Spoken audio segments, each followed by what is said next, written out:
Okay, so get this. We're going deep today. Like, really deep. Deep into what? Give us a hint. Deep into the huge GE question. The one that gets, like, every football fan going. Oh, I think I know where you're going with this. The ultimate debate. The go pay. Yeah, exactly. Who is the greatest football coach of all time? I mean, that's a question for the ages. So where are we starting with this? So we found this snippet, right? Online discussion, super passionate fans. Okay, I'm listening. And they're throwing out these, like, insane stats about all these top coaches. Oh, I bet. Trophy counts, win percentages. Yep, all of that. And just the names alone are enough to, like, make your head spin. We're talking Sir Alex Ferguson, Pep Guardiola. Well, hold on. Those are just the first two. Right. I mean, come on. Then you've got Mourinho, Ancelotti, like, legends. Okay, you're right. That's a lineup that make any football fan drool. But it eyes more than just numbers, isn't it, to be the GOAT? That's what we're going to unpack today. Love it. I'm ready. What kind of stats are we talking about here? Lay it on me. All right, so get this. Ferguson, 49 major trophies. Whoa, 49. 49.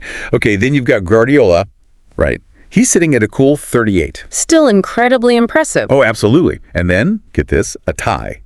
Mourinho and Ancelotti both have 26 major trophies each. See, this is what I mean. You see those numbers, it's impossible not to be impressed. Right. But it makes you think, doesn't it? Is it all about the silverware? I mean, sure, trophies are huge E. Of course. But what else makes a coach truly stand out? Like, if you were judging this, what would you look at?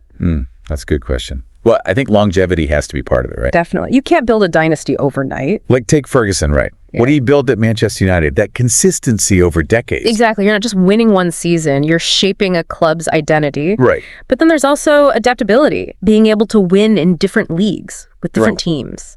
Ah, I see what you mean. Like Ancelotti, right? Think about it. He's won titles in Italy, England, Spain, Germany. And he won those titles playing totally different styles. Each team was built differently. He got the best out of the players he had. Okay, yeah. That's true.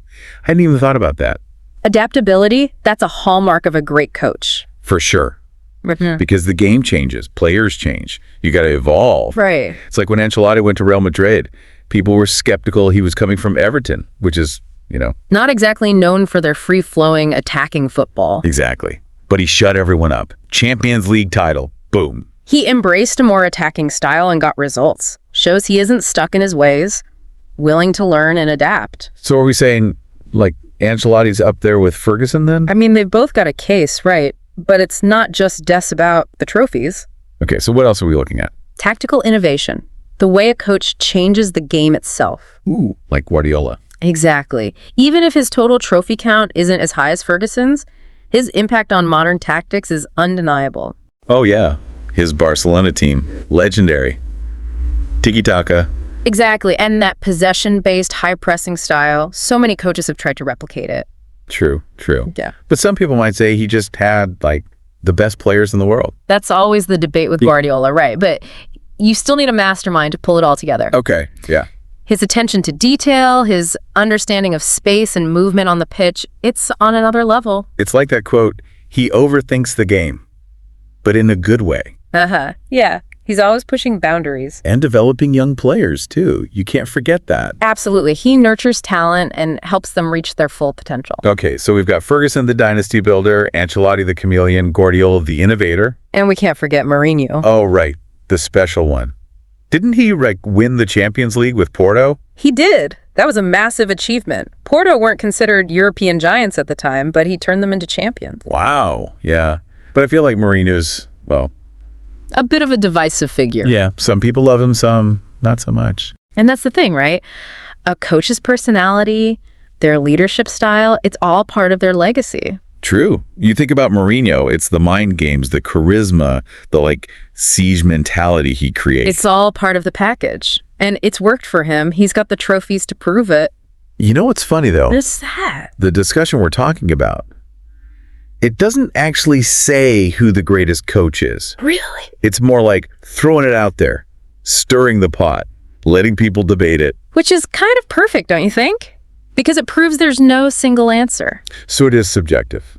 Totally. Greatness means different things to different people. So we've got trophies, we've got tactics, leadership, personality, and it's still not enough to settle it. This whole deep dive, it's barely scratched the surface, really. Right. There's so much more to it. And that leads us to the big question. The really big one. Yeah, what makes a coaching legacy truly enduring? Is it just about the silverware?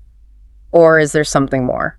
Like, The impact they had on the sport as a whole, did they influence future generations of coaches and players? did they change how the game is played? Exactly. That's the stuff that really matters in the long run. So for everyone listening out there, I want to know who you think is the greatest coach of all time. Yeah. And WHY, what convinced you? Because as we've seen, there's no easy answer. And that's what makes it so fun to debate.